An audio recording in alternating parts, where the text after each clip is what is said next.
Employees தயவு செஞ்சு பயப்படாம who will bell the cat, அதாவது யாரு பூனைக்கு மணி கட்டுவது, இல்ல விசில் ப்ளோயர் சொல்லுவாங்க, யாரு இத பத்தி பேச போறாங்க அப்படின்ற ஒரு ஹெசிடன்ஸை உடைச்சிட்டு பேச ஆரம்பிங்க. உங்களுடைய மேனேஜ்மெண்ட்டை அப்ரோச் பண்ணுங்க. எல்லாருமே கெட்டவங்களா இருக்கிறதுக்கு வாய்ப்பு இல்லைங்க.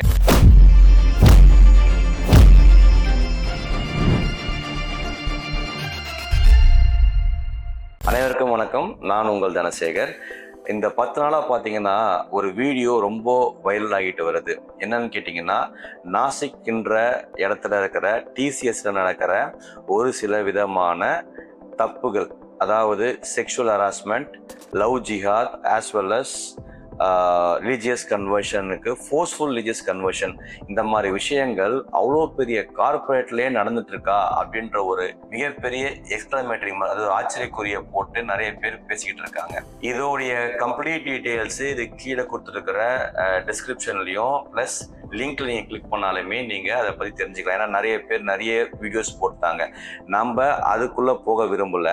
பட் என்னுடைய கேள்வி என்னன்னா, இவ்வளோ பெரிய ஆர்கனைசேஷன்ல, இவ்வளோ வெல் எஸ்டாப்ளிஷ்ட் ஆர்கனைசேஷன்ல கண்டிப்பா இத்தனை பெண்கள் வேலை செய்யும் போது பாஷ் கமிட்டி இல்லாம இருக்கிறதுக்கு வாய்ப்பே கிடையாதுங்க. பாஷ்ன்றதுன்னு கேட்டீங்கன்னா பிரிவென்ஷன் ஆஃப் செக்ஷுவல் ஹராஸ்மெண்ட்.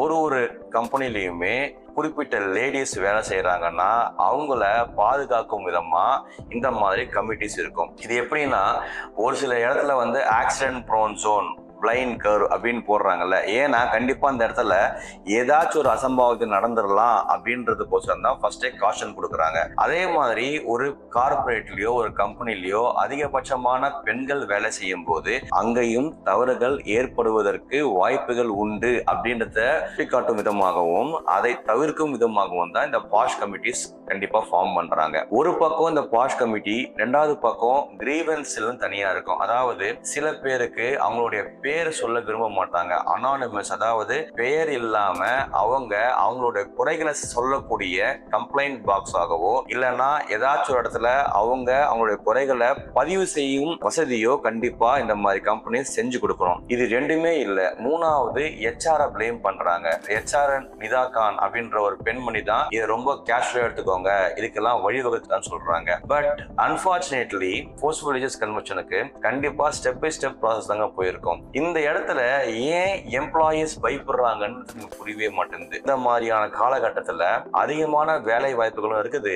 அது மட்டும் இல்லாம இந்த செக்ஷுவல் ஹராஸ்மெண்ட்டுக்கு கடுமையான தண்டனையும் கொடுக்கப்படும்ன்றது எல்லாருக்குமே உண்டான அவேர்னஸ் கண்டிப்பா இருக்குது. பட் இதையும் தாண்டி இதை ஏன் அவங்க சகிச்சுக்கிட்டு அவங்களுடைய வேலையை கண்டினியூ பண்றாங்க? அதை சகிச்சுக்கிட்டு இந்த பர்டிகுலர் இஷ்யூல நிறைய பேர் சொல்லக்கூடிய விஷயம், என் குடும்பத்துக்காக நான் அட்ஜஸ்ட் பண்ணிக்கிறேன், என்னுடைய குடும்ப சூழ்நிலைக்கோசம் அட்ஜஸ்ட் பண்ணிக்கிறேன் அப்படின்னு சொல்றாங்க. இதை ஒருத்தர் தட்டி கேட்டு இருந்தா கூட இது ஒரு பெரிய புயலாவே மாறி இருக்கு. இப்போ நடந்த மாதிரியே பல வருஷங்களா பல கார்பரேட்ஸ்ல இந்த மாதிரி விஷயங்கள் நடந்தும் இருக்குது. அதுக்கு உண்டான தண்டனைகளும் நிறைய பேர் அனுபவிச்சிருக்காங்க. அட்லீஸ்ட் இதுக்கப்புறமா வச்சு எம்ப்ளாயீஸ் தயவு செஞ்சு பயப்படாம who will bell the cat, அதாவது யாரு பூனைக்கு மணி கட்டுவது, இல்ல விசில் ப்ளோயர் சொல்லுவாங்க, யாரு இத பத்தி பேச போறாங்க அப்படின்ற ஒரு ஹெசிடன்ஸை உடைச்சிட்டு பேச ஆரம்பிங்க.